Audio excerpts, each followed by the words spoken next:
കുവൈത്തിലെ അഗ്നിബാധയിൽ തൊഴിലാളികൾ മരിച്ച സംഭവത്തിൽ ദുഃഖം രേഖപ്പെടുത്തി UAE. മരണപ്പെട്ടവർക്ക് ആദരാഞ്ജലികൾ അർപ്പിക്കുന്നതായും പരിക്കേറ്റവർ ആരോഗ്യത്തോടെ തിരിച്ചുവരട്ടെയെന്നും വിദേശകാര്യ മന്ത്രാലയം നൽകിയ സന്ദേശത്തിൽ വ്യക്തമാക്കി.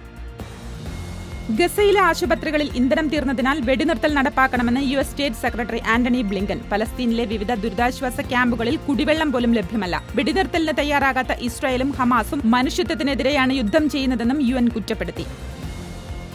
ഒമാനിൽ ഹജ്ജ് തീർത്ഥാടനത്തിനായി തൊഴിൽ നിയമം ഭേദഗതി ചെയ്ത് സർക്കാർ. ഹജ്ജ് തീർത്ഥാടനത്തിനായി മുസ്ലിം തൊഴിലാളികൾക്ക് 15 ദിവസത്തെ ശമ്പളത്തോടുകൂടിയ ലീവ് അനുവദിക്കുന്നതാണ് പുതിയ നിയമം.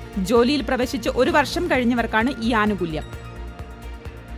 ബലിപെരുന്നാളിന് തിരക്ക് നിയന്ത്രിക്കാൻ വാഹന പാർക്കിംഗ് സമയക്രമം പ്രഖ്യാപിച്ച് ദുബായ്. പാർക്കുകളിലും പൊതുസ്ഥലങ്ങളിലും രാവിലെ 8 മണി മുതൽ രാത്രി 12 മണി വരെ പാർക്കിംഗ് സൗകര്യം ലഭ്യമാകും. സബീൽ, അൽ ഖോർ, അൽ മംസാർ, അൽ സഫ, മുഷ്രിഫ് പാർക്ക് എന്നിവിടങ്ങളിൽ രാത്രി 8 മുതൽ 11 വരെയാണ് സൗകര്യമൊരുക്കിയതെന്നും അധികൃതർ വ്യക്തമാക്കി. UAE-യിൽ ഒറ്റ ദിവസം കൊണ്ട് ഡ്രൈവിംഗ് ലൈസൻസ് എടുക്കാവുന്ന പദ്ധതി പ്രഖ്യാപിച്ച് സർക്കാർ. 1 ഡേ ടെസ്റ്റ് എന്ന പേരിലുള്ള പദ്ധതിയിൽ എഴുത്തുപരീക്ഷ, കണ്ണ് പരിശോധന, റോഡ് ടെസ്റ്റ് എന്നീ നടപടിക്രമങ്ങൾ ഒറ്റ ദിവസം കൊണ്ട് പൂർത്തിയാക്കാം. ഇപ്പോൾ ഫുജൈറയിൽ നടപ്പാക്കുന്ന പദ്ധതി കഴിഞ്ഞ വർഷം ഷാർജയിലും റാസൽ ഖൈമയിലും നടപ്പാക്കിയിരുന്നു. രാഹുൽ ഗാന്ധി വയനാട് ഒഴിയുമെന്ന് സ്ഥിരീകരിച്ച് KPCC പ്രസിഡന്റ് K. സുധാകരൻ. വയനാടുമായുള്ള തന്റെ ബന്ധം തെരഞ്ഞെടുപ്പിന് അതീതമാണെന്ന് രാഹുൽ ഗാന്ധി പ്രതികരിച്ചു. പ്രതിസന്ധി ഘട്ടത്തിൽ ചേർത്ത് പിടിച്ചവരാണ് വയനാട്ടുകാരെന്നും രാഹുൽ ഓർമ്മിച്ചു.